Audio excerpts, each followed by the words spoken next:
ديربي جدة، الديربي الساخن الشرس الذي أقل ما يقال عنه فوهة بركان ستشتعل اليوم.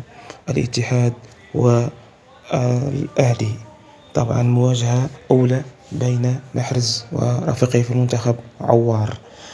سيلتقيان ليثبت كل جدارته.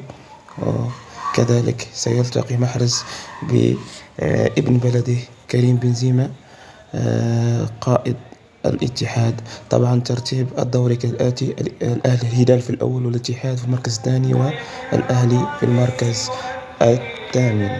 طبعا الاتحاد يحتل المركز الثاني بفارق 3 نقاط عن المتصدر الهلال، في حين الأهلي في المركز الثامن. طبعا ستكون مباراة ديربي طبعا مختلفة عن المباريات الأخرى. اليوم كان في موعد الشركة بالقناة لتصلكم كل الأهداف والملخصات والبث المباشر. طبعا هذه هي تشكيلة الأهلي المتوقع دخولها اليوم في مواجهة الاتحاد. ضع في تعليق كل تنبؤاته بنتيجة المباراة.